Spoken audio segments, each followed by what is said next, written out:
Bonjour tout le monde, surtout bonjour à tous ceux qui sont en ligne. Donc aujourd'hui, c'est le deuxième séminaire d'une ligne de séminaires qu'on fait pour présenter nos travaux pour la mise à jour du PNEC. Donc il y a 2 semaines, on avait présenté les résultats pour tous les secteurs, mais de manière agrégée, sans pouvoir aller dans le détail. On va tenter de faire ça aujourd'hui donc pour un secteur qui est celui des bâtiments résidentiels et tertiaires. C'est un travail de toute une équipe. Vous voyez les noms affichés sur le site. Donc, un rappel de ce que j'avais aussi déjà précisé il y a 2 semaines. Donc, on ne va pas couvrir les émissions indirectes. Donc, les émissions indirectes, dans ce contexte, ce serait en fait l'énergie grise, les émissions grises qui sont émises avec tous les matériaux de construction. Donc, on les considérer ici tout simplement parce que ce n'est pas la méthodologie de l'inventaire des émissions de gaz à effet de serre et donc ça ne rentre pas dans le périmètre du PNEC. On va se concentrer sur les émissions directes et vous voyez le secteur du bâtiment qui, après le secteur du transport, est le secteur le plus important pour ces émissions. Donc justement, les émissions de ce secteur, elles sont plutôt stables sur la longue période. Et en fait, on observe donc une baisse dans les bâtiments résidentiels qui est néanmoins contrebalancée par une hausse pour les bâtiments tertiaires ou les bâtiments fonctionnels où il y a donc de plus en plus d'émissions qui sont émises. Après, je vais revenir un peu à la problématique de la croissance économique et démographique. Depuis 2017, les projections démographiques, ils sont modélisées en prenant bien en compte le lien et les interdépendances qu'il y a au Luxembourg entre la croissance du PIB et l'immigration. Plus précisément, la croissance du PIB, et ça c'est une identité comptable, elle peut se décomposer en la croissance de la productivité d'un côté et la croissance de l'emploi de l'autre côté. C'est une identité comptable, donc quand on fait cette décomposition, les deux sont séparés, alors qu'en fait, on s'est rendu compte qu'au Luxembourg, il y a en fait un lien entre les deux. Ce lien, il peut être décrit par cette boucle qui est un peu le cercle vertueux de croissance au Luxembourg. Donc, on a eu de très forts gains de productivité dans les années 90 et même encore après, qui ont généré des hausses de salaire qui sont plus élevées que dans les pays partenaires.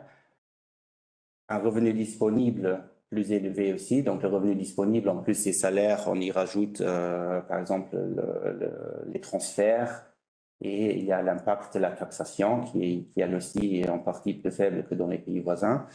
Donc, si le Luxembourg a un revenu disponible plus élevé qu'à l'étranger, cela a comme conséquence d'attirer en fait des travailleurs étrangers. Ces travailleurs étrangers, ou bien ils achètent, comme ils vont se loger ici dans le pays, donc ils vont faire partie de la population, ou alors ils habitent à l'étranger et ça va donc rentrer dans l'agrégat des frontaliers. Et puis ça va donc alimenter l'emploi. Donc il y a en fait un lien entre hausse de la productivité et hausse de l'emploi au Luxembourg. C'est ça qui est important d'avoir toujours en arrière-tête. Et plus spécifiquement pour le séminaire, donc ce qui importe, c'est qu'en gros, la croissance de l'emploi, c'est ça qui va être le déterminant principal pour les bâtiments fonctionnels. Parce que plus d'emplois signifie plus de bâtiments nécessaires. Et la hausse de la population, ça joue sur les bâtiments résidentiels. Qu'on ne va pas couvrir évidemment, mais ça va être le cas dans une semaine. C'est donc le secteur du transport où notamment la dynamique des frontaliers a son importance. Ici aussi le même type de graphique qu'on a vu il y a 2 semaines qui montre d'un côté la croissance du PIB qui augmenterait fortement à long terme, en supposant justement que l'économie continue à croître à sa croissance potentielle, qui est actuellement aux environs de 2,75%. On a une hausse de la population qui est légèrement inférieure, donc le découplage entre les deux s'explique aussi bien par la productivité, mais celle-ci, elle est plutôt faible, donc elle s'explique principalement aussi par la hausse du nombre de frontaliers. Après, on montre les scénarios VEM et VAM que je vais définir dans un instant pour, cette fois-ci, le seul secteur du bâtiment. Donc, il y a 2 semaines, je l'ai montré pour le total. Pour tous les secteurs, ici, ce sont les scénarios juste pour les bâtiments. Donc, VEM et VAM, ça correspond en fait aux émissions de gaz à effet de serre. Et je mets aussi la consommation d'énergie. Pourquoi? D'un côté, parce qu'en fait, le découplage entre la croissance donc, économique et démographique et la consommation d'énergie, il s'agit que d'un découplage relatif pour l'instant. Donc, la croissance de la consommation d'énergie croît moins vite que la croissance économique et démographique, mais elle croît quand même. Alors que pour les émissions, déjà aujourd'hui, même si c'est que très léger, on a une baisse absolue des émissions, même si elle est assez limitée. Par contre, à l'horizon 2030, on a une baisse plus significative déjà des émissions de gaz à effet de serre, insuffisante dans le scénario VEM, plus prononcée dans le scénario VAM, et ça, l'écart entre les deux est encore plus important à l'horizon 2050. Et bon, la raison de tout ça, j'espère pouvoir clarifier ça tout au long du séminaire. Donc là aussi, c'est un graphique que j'ai montré déjà il y a 2 semaines. L'idée, c'est de donner un peu les ordres de grandeur des principaux mécanismes qui sont en œuvre. Donc d'un côté, si on parle des émissions et de la structure, comment on consomme, comment on se chauffe en l'année 2021, si on applique juste mécaniquement la croissance de la population et de l'emploi, on arrive à une hausse de plus de 22% et une baisse quasi équivalente qui est due à l'efficacité énergétique. Et ça, en gros, c'est juste la consommation d'énergie par mètre carré. Donc, on voit qu'il y a un découplage qui est rendu possible par ces gains en efficacité énergétique. Et de l'autre côté, pour vraiment faire baisser les émissions, il faut vraiment changer de technologie et notamment recourir à des technologies décarbonées. Donc, en gros, passer des chaudières fossiles à des pompes à chaleur, etc. Donc, l'idée de ce séminaire, c'est un peu de vous donner plus d'explications sur comment on arrive à ces chiffres, quels sont les effets structurels derrière, quelles sont les hypothèses que nous, on a pris pour arriver à cette trajectoire. Donc, la définition de scénario, le scénario VEM, c'est simplement une projection des tendances historiques. On ne considère que les mesures qui ont été décidées avant l'année 2022, alors que le scénario VAM, c'est donc avec les mesures qui ont été prises, notamment l'année dernière, plus les nouvelles mesures qui sont donc toutes énumérées dans le document du PNEC que vous connaissez certainement. Donc, qu'est-ce qu'on a considéré dans les différents scénarios? Donc, dans le VEM, pour les bâtiments résidentiels, c'est notamment le règlement grand égal sur la performance énergétique des bâtiments qui date de 2021. Aussi, les aides qui existaient avant l'année 2022 et une taxe CO2 qui a été décidée à l'époque, donc qui, à partir de 2023, serait resté constant à 30 € la tonne. Alors que dans le VAM, il y a des mesures supplémentaires, principalement celle d'un phase-out des chaudières fossiles. Il y a aussi une réforme des aides climat-bonus qui s'est faite en 2022. Il y a la stratégie de rénovation à long terme et il y a en fait une hausse continue de la taxe CO2 de 5 € par tonne de CO2. Pour les bâtiments tertiaires, pareil, il y a pour le VEM un règlement grand égal sur la performance énergétique des bâtiments et la taxe CO2 constante. Et dans le VAM, de nouveau, ce phasing out des chaudières fossiles, une taxe CO2 qui continuerait à être augmentée de 5 € chaque année. Et il y a une obligation de monitoring et de rénovation énergétique pour les bâtiments fonctionnels aussi qui est énumérée dans le plan. Ce sont les mesures qui sont effectivement quantifiables et quantifiées dans nos projections. Par rapport aux 197 mesures qu'il y a dans le PNEC, on en quantifie donc relativement peu. Donc ça, c'est à garder à l'esprit aussi que pas toutes les mesures sont quantifiables et quantifiées. Pour vous donner un peu un sentiment de la dynamique de toutes les trajectoires qu'on va vous montrer. Je vais expliquer un peu la modélisation sans recourir à des équations, mais de manière graphique. Donc tout d'abord, on a la croissance démographique qui est divisée par la taille des ménages, qui nous donne simplement le nombre de logements supplémentaires. Le nombre de logements supplémentaires donne lieu à des nouvelles constructions. Ces nouvelles constructions, on doit y mettre des hypothèses dessus, que ce soit en termes de la surface, en termes de l'efficacité énergétique, donc combien d'énergie il faut pour chauffer ou refroidir un mètre carré. Et finalement, il y a le type de chauffage à définir pour ces nouvelles constructions. Ces nouvelles constructions se rajoutent en fait à un stock de bâtiments qui est modélisé par génération, donc des plus vieux bâtiments aux plus récents. De ce stock, on sort les démolitions. Donc chaque année, il y a 1500 logements qui sont détruits, qui sont en très grande partie reconstruits. Donc là aussi, il faut faire des hypothèses entre le passage des démolitions aux reconstructions. Typiquement, ça passe par une densification des constructions. Et ces reconstructions se font par contre au même standard que toutes les autres nouvelles constructions. Et puis dernièrement, il y a les rénovations donc, qui restent dans le stock, ça reste ces anciens bâtiments. Par contre, on modifie légèrement les caractéristiques de ces bâtiments. Donc, toutes ces hypothèses, on va les passer en revue une après l'autre sur les slides suivants. Tout d'abord, l'évolution de la surface habitable. Donc, elle augmente nécessairement avec la croissance démographique. Mais en fait, la dynamique, elle est très différente au niveau des appartements que des maisons. Donc, encore aujourd'hui, on a plus de maisons que d'appartements.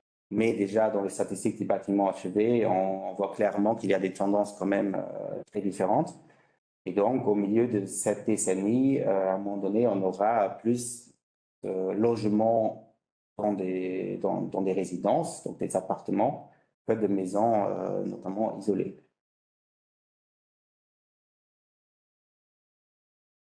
Et en fait, ces deux types de logements, ils ont aussi d'autres caractéristiques. Donc, on a de manière évidente, les appartements, elles sont de taille inférieure et en fait, la taille, elle est en baisse continue dans les statistiques des bâtiments achevés. Donc, on prolonge ces tendances d'une certaine façon et à l'inverse, pour les maisons, la taille, elle augmente depuis des décennies et c'est donc cette hausse de la surface des maisons qu'on projette aussi à long terme. Donc, il y a un double effet. D'un côté, que les appartements, qu'il y a de plus en plus d'appartements et en même temps, les appartements deviennent de plus en plus petits.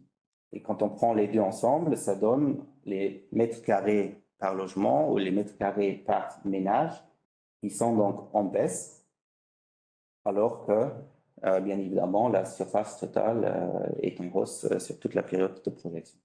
Donc, ces effets structurels, appartements et maisons avec les tailles respectives jouent un rôle important aussi pour les projections. Deuxième hypothèse importante, c'est donc celle du besoin en chaleur et en énergie par mètre carré. On voit que par rapport au stock total, les nouvelles constructions, ils sont beaucoup plus efficientes. Donc, il y a un besoin en énergie qui est un tiers seulement du besoin en énergie qu'on a dans le stock total. Et ce sont donc ces nouvelles constructions qui vont tirer vers le bas aussi la moyenne sur le stock total. Donc, il y a convergence lente, pas totale, pas complète, au besoin en énergie des nouvelles constructions. Après, ce qui est important dans un contexte où notamment les nouvelles constructions, et ça on le verra plus tard, sont équipées par des pompes à chaleur. Les pompes à chaleur, ils utilisent de l'électricité, mais il y a surtout aussi de la chaleur en quelque sorte gratuite, fournie par la nature. qui fait que même, donc déjà le besoin en chaleur, il baisse, c'est ce qu'on a vu sur le graphique de gauche, mais en fait la consommation d'énergie baisse de manière encore plus importante que le besoin en chaleur. Il y a un facteur 1 à 3 qui est dû à la technologie des pompes à chaleur. Et dernièrement, il y a les gains dus aux rénovations qui est faible pour plusieurs raisons, notamment parce qu'on rénove relativement peu. Donc, par rapport à la dynamique qui est due aux nouvelles constructions qui, eux, sont très dynamiques, les rénovations plutôt limitées ont un impact bien plus faible quand on l'exprime en gain en kilowattheure par mètre carré. On distingue plusieurs types de rénovations, donc une rénovation légère qui correspond à 10% de gain d'énergie. On a des rénovations moyennes, ça correspond à 45% de gain, et une rénovation profonde qui correspond à 70% de gain lors d'une rénovation. Donc, dans le scénario VEM, comme j'ai dit, là, on parle simplement d'une projection des tendances. Pour le VAM, ce que je montre donc ici, il y a aussi une mesure qui est clairement visible sur le graphique, qui vise en fait à augmenter la part des rénovations profondes. Donc, le taux de rénovation, il reste le même, il n'est pas augmenté, il va toujours correspondre à cette tendance historique. Et donc, il va rester relativement faible. Et par contre, les rénovations profondes devraient s'accélérer dans les années à venir au détriment des rénovations légères. Donc, ça, c'était pour la deuxième hypothèse qui, du coup, explique la barre que vous avez vue précédemment dans le graphique waterfall de l'efficience énergétique, donc kilowattheure par mètre carré. Et donc, vous avez ici donc, vu les différents effets structurels. Juste dernière remarque sur le taux de rénovation. En fait, les taux de rénovation, ils sont gardés constants par type de logement. Par contre, comme ils sont plus faibles pour les appartements, les résidences sont moins souvent rénovées que les maisons individuelles, ça fait que le taux de rénovation implicite qu'il y a, en fait, il est en baisse. Donc, vu qu'on habite de plus en plus dans des appartements, que ces derniers sont moins rénovés, bah, du coup, le taux de rénovation global, il tend effectivement à baisser dans nos projections. Dernièrement, donc le type de chauffage, on voit clairement l'essor de l'électricité, donc des pompes à chaleur, qui est donc supposé compenser la baisse qu'il y a notamment au niveau du gaz. Pour le gaz, vous voyez que les chaudières de gaz, bon, vous ne voyez pas tout l'historique, mais elles étaient en forte progression sur la dernière décennie. Comme il n'y a plus de nouveaux raccordements qui peuvent se faire aujourd'hui, donc si un nouveau quartier est construit, où les maisons ne peuvent plus demander un nouveau raccordement, à peu d'exceptions près. Donc en fait, il doit forcément déjà plafonner. Et puis avec les mesures de phase-out fossile, en fait, progressivement, une fois que la durée de vie des chaudières à gaz est atteinte, donc à peu près après 20 années, ils vont disparaître et au fur et à mesure, ils seront remplacés principalement par des pompes à chaleur et dans une moindre mesure par le bois, donc par les pellets notamment. Donc pour le mazout, finalement, déjà historiquement, on avait une baisse et donc là, ça consiste en une baisse des tendances historiques. Dernièrement, donc la chaleur, donc les réseaux de chaleur ils sont eux aussi limités en quelque sorte. Il y a encore des nouveaux projets, même de grande envergure parfois comme à Vils ou à Blanche, si je ne me trompe pas, qui font qu'il y aura une hausse, mais une hausse quand même limitée sur la part de réseaux de chaleur et autres, sachant que les autres, c'est en fait aussi la combinaison de plusieurs types de chauffage. Ils sont dans les enquêtes recensées dans les catégories autres. Donc, qu'est-ce que cela implique comme impact année par année de changement de chaudière? Donc, à gauche, vous avez une optique du stock, donc tout le parc immobilier et quel type de chaudières sont utilisées. Quand on regarde ça en flux, donc toutes les chaudières qui sont retirées une fois qu'ils sont à la fin de leur vie et éventuellement donc remplacées par l'électricité. Donc, vous voyez un peu les ordres de grandeur sur le graphique. À droite, on voit notamment que il y a, notamment dans les années 30, beaucoup de chaudières de gaz qui vont arriver à la fin de leur cycle de vie et remplacer du coup par des pompes à chaleur. Pareil pour le mazout, sauf que pour le mazout, c'est déjà le cas aujourd'hui qu'il y en a plus qui disparaissent qu'il y a de nouvelles installations. Donc, en termes de nombre de logements qui seront équipés chaque année par des pompes à chaleur, on voit quand même une hausse assez impressionnante d'environ 7500 dans les années à venir, mais qui va plus que doubler d'ici 2040. Donc, c'est ce déploiement de cette technologie décarbonée qui va avoir un impact très important sur nos projections. Oui.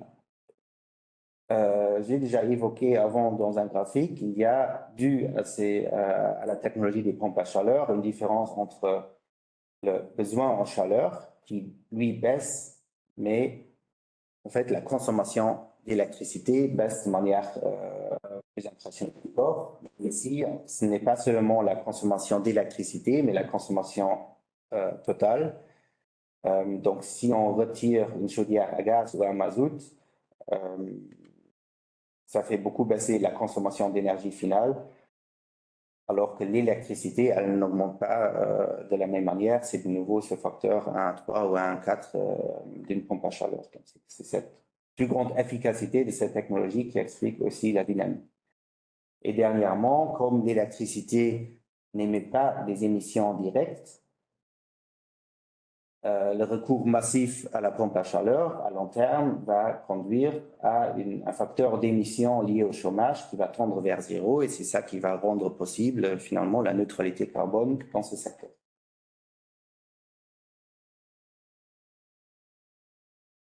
Plus particulièrement pour la consommation d'électricité, vous voyez qu'aujourd'hui, sur le graphique à gauche, les autres usages, donc pour l'éclairage, etc.,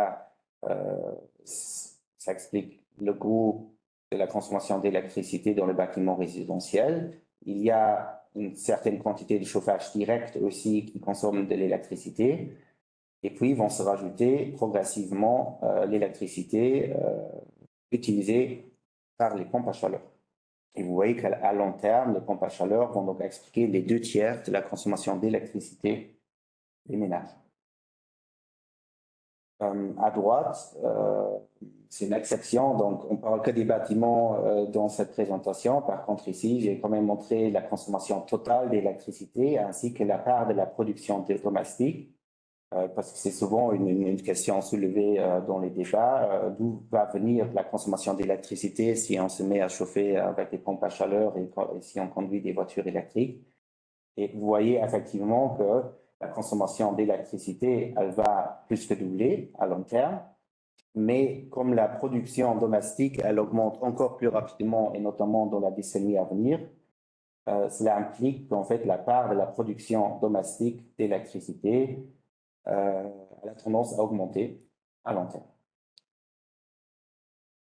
Donc je reviens au graphique de flowchart. Par contre, avant, je l'avais montré pour tous les bâtiments. Ici, c'est plus spécifiquement pour les bâtiments résidentiels. Donc vous avez vu les hypothèses derrière les différents barres que vous voyez, que ce soit pour la croissance de la population, qui n'est en fait pas seulement la croissance de la population, mais en fait la croissance de la surface, avec les effets structurels que je vous ai montrés. Après, il y a l'efficacité énergétique, qui n'est rien d'autre que la combinaison de tous les effets qu'on a observés sur le kilowattheure par mètre carré, donc aussi bien l'impact des nouvelles constructions qui, eux, sont soumis à des normes bien plus strictes que les anciens bâtiments du stock, mais aussi l'impact des rénovations ou encore des destructions. Et dernièrement, ce qui est appelé ici fuel switch, qui n'est rien d'autre que le remplacement de chaudière qu'on a aussi vu en détail, de la dynamique, qui, encore une fois, lui est vraiment responsable de la baisse des émissions, alors que les gains d'efficacité énergétique permettent tout au plus de contrebalancer la croissance. Vous voyez que pour les bâtiments résidentiels, on arrive à zéro émission pratiquement à l'horizon 2050 et c'est très similaire pour les bâtiments fonctionnels que vous voyez ici. Donc le même type de graphique, sauf que cette fois-ci, c'est la croissance de l'emploi et donc les surfaces nécessaires pour ces emplois qui sont considérés avec une croissance encore plus prononcée que pour les résidents. Du coup, il y a l'efficacité énergétique qui ne permet pas entièrement de compenser cette croissance, d'où l'importance encore plus prononcée pour le changement de technologie. Il y a aussi dans le PNEC, c'est prévu que ce phasing out se fasse aussi encore plus rapidement dans les bâtiments fonctionnels que pour les bâtiments résidentiels. Et donc, c'est aussi ce phasing out plus rapide qui permet effectivement, ou qui permettrait à ce secteur d'arriver à zéro émission à long terme. Tout ça, c'est logique dans le sens que si effectivement, déjà dans la fin des années 20, on n'installe plus aucune chaudière fossile, comme leur durée de vie en moyenne est de 15 années ou de 20 années, même s'il y a quelques exceptions qui vont certainement avoir une chaudière qui est encore en place après 25 années, etc. Mais forcément, quand on n'en installe plus dans les années à venir, jusqu'à l'horizon 2050, il y aura suffisamment de temps pour que ces dernières disparaissent avec une mort naturelle de ces chaudières. Donc, pour les bâtiments fonctionnels, on n'a malheureusement pas les mêmes sources de données et même on a mis la granularité dans les données. Donc, on n'a pas la même vue en termes de statistiques. Comme on n'a pas les statistiques à notre disposition, on ne peut pas non plus modéliser la dynamique de la même façon comme on l'a fait pour les bâtiments résidentiels. Donc, la seule chose qu'on peut faire, c'est ce que vous voyez ici. Donc, d'un côté, on a le déterminant qui est donc la croissance de l'emploi, qu'on va combiner à des mètres carrés, etc. Et il y a une intensité énergétique qu'on peut en tirer simplement en divisant la consommation d'énergie par le nombre d'emplois. Et historiquement, cette intensité énergétique par emploi, elle est en forte baisse. Donc, ce qu'on fait dans les projections, c'est qu'on continue avec une décroissance tendancielle pour ce paramètre. Et deuxièmement, la part des types dans le stock cette fois, vu qu'on n'a pas une vision aussi détaillée des bâtiments fonctionnels comme on l'a dans les résidentiels, où on connaît précisément le nombre de logements par année de construction, par taille, etc. Donc, c'est réalisé de manière beaucoup plus agrégée pour les bâtiments fonctionnels. Donc, on ne dispose que du stock, notamment ici, où on voit donc la part des différents types de chaudières avec quand même des caractéristiques très similaires à ce qu'on a vu pour les bâtiments résidentiels, ce qui se justifie aussi parce que pour les deux cas, aujourd'hui, on a des normes d'efficience énergétique très similaires et ça fait que si vous demandez aujourd'hui une autorisation de bâtir, dans les deux cas, que ce soit pour une résidence ou pour un bâtiment fonctionnel, la technologie de référence, c'est la pompe à chaleur, donc c'est pratiquement impossible d'installer encore des chaudières à gaz ou à mazout, même dans ce type de bâtiment. Ce qui veut dire, ce qui explique pourquoi aussi pour les bâtiments fonctionnels, les pompes à chaleur vont devenir, au fur et à mesure dans le stock, ils vont occuper la plus grande partie du type de chaudière. Pour mettre en relation un peu l'ordre de grandeur entre les bâtiments résidentiels et fonctionnels, vous voyez que les pompes à chaleur dans les bâtiments résidentiels, ils restent quand même supérieurs à ce qu'on installe dans les bâtiments fonctionnels en termes de gigawattheures. Donc, ce n'est pas le nombre de pompes à chaleur, mais en termes de la consommation de ces pompes à chaleur.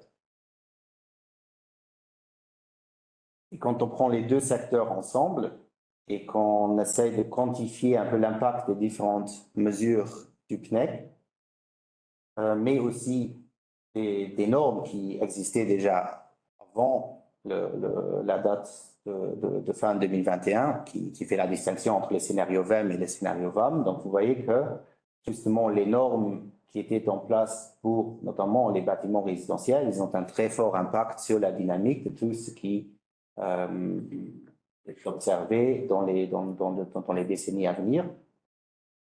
S'y ajoutent après de nouvelles mesures. Donc, ces nouvelles mesures, c'est quoi? C'est d'un côté un renforcement de cette intensité de rénovation. Vous l'avez notamment vu pour le résidentiel. Vous voyez que l'impact, il est assez limité. Encore une fois, on n'a pas fait augmenter le nombre de rénovations.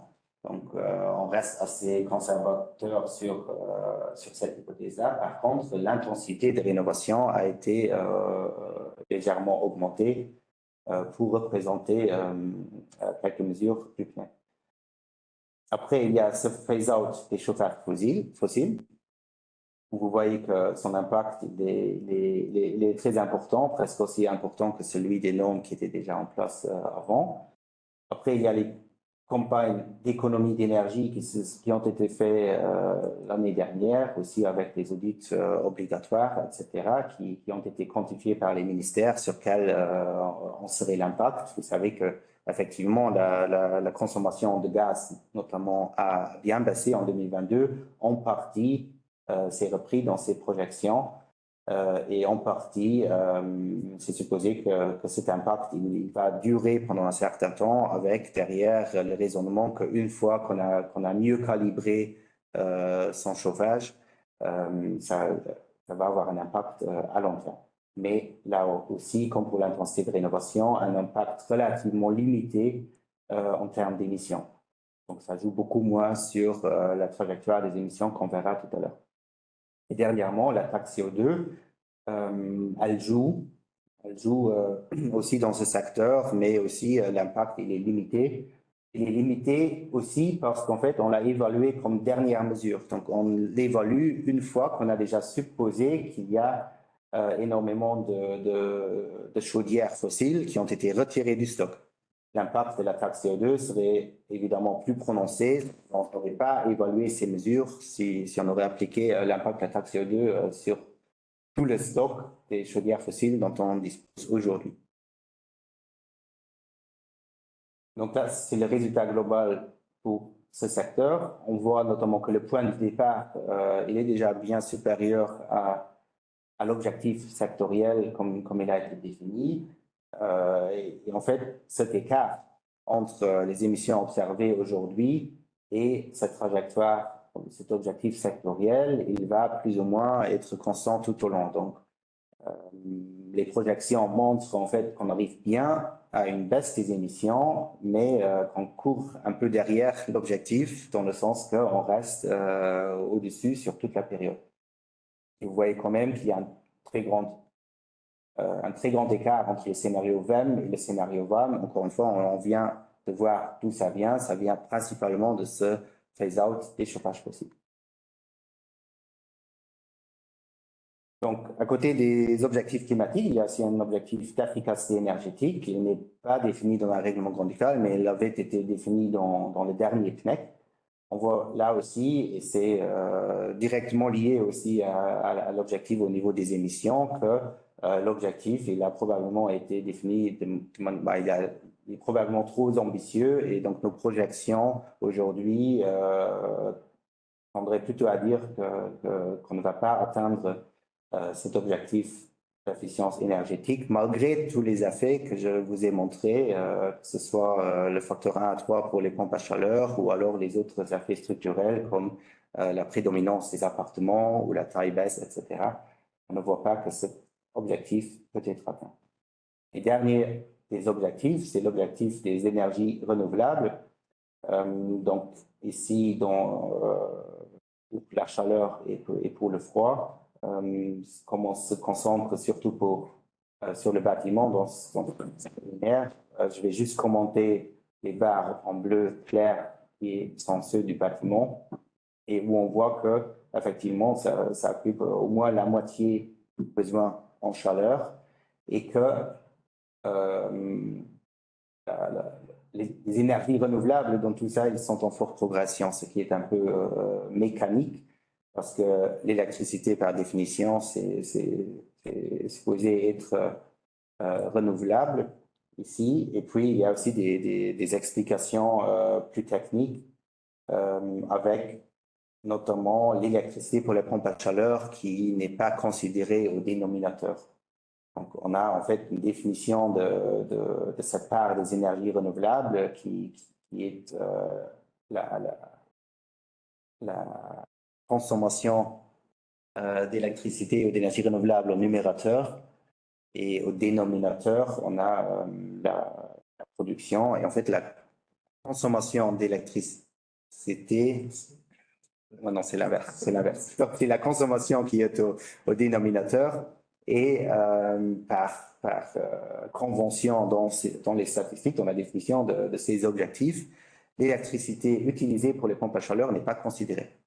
Et un peu ces spécificités de ces statistiques fait aussi qu'on peut arriver à très long terme à des objectifs ou un taux qui est au-delà de 100%. C'est un peu la spécificité de ces objectifs comme ils sont définis au niveau européen. Voilà, dernier slide avec les conclusions. Donc, j'ai déjà précisé pendant la présentation que malheureusement, on ne dispose pas de la même qualité de données pour le bâtiment fonctionnel comme on les dispose pour les bâtiments résidentiels. Donc, ça limite certainement le détail et donc aussi la qualité de la projection pour les bâtiments fonctionnels. Donc, c'est certainement un point sur lequel on va devoir travailler aussi dans les années à venir pour augmenter les données pour ce secteur des bâtiments fonctionnels. Pour les bâtiments résidentiels, on aura une mise à jour des données, notamment avec le recensement populaire, et puis on a de toute façon les statistiques des bâtiments achevés. Mais toutes ces statistiques, on ne les dispose pas pour les bâtiments fonctionnels. Donc, en conclusion aussi, donc on a bien vu que les objectifs sectoriels de réduction des émissions de gaz à effet de serre ne seraient pas atteints sur toute la trajectoire d'ici à 2030. Par contre, que la neutralité carbone peut très bien être atteinte, donc elle est à portée, c'est possible de l'atteindre. Par contre, ce qui est absolument nécessaire pour y arriver, c'est le phase-out des chaudières fossiles dans les années à venir. Et plus précisément, donc, sur ce point, en fait, la technologie de décarbonation, elle existe. Elle existe et elle doit être déployée massivement. Donc, il va falloir suivre de près, d'un côté, l'essor de la production mondiale qui est déjà en cours. Et, production de pompes à chaleur, ils sont en très forte progression déjà sur les années à venir et les annonces des grands fabricants, ils vont encore démultiplier cette production. Malgré tout, la question c'est, vu que dans tous les autres pays, ce même besoin en pompe à chaleur va être nécessaire, donc ce sera intéressant à suivre si à un moment donné il y aura des goulets d'étranglement, si le temps d'attente pour avoir sa pompe à chaleur va baisser, parce qu'aujourd'hui il est quand même assez conséquent. Ça va être intéressant aussi de suivre le développement de ces pompes à chaleur, parce qu'il y aura de plus en plus de pompes à chaleur dont on aura besoin dans les bâtiments existants, qui ont des besoins en chaleur beaucoup plus prononcés, aussi à des températures probablement plus élevées, si on ne peut pas en même temps complètement changer, disons, le chauffage dans la maison. Et dernièrement, comme il y a quand même un essor de la production mondiale, une vraie industrialisation de cette technologie, l'évolution des prix va être très intéressante à suivre. En théorie, on s'attend à des fortes baisses de prix, mais à court terme, comme la demande est tellement forte, c'est certainement un point qu'on va devoir suivre dans les années à venir. Bon, c'est tout pour cette présentation. Je suis ouvert pour vos questions.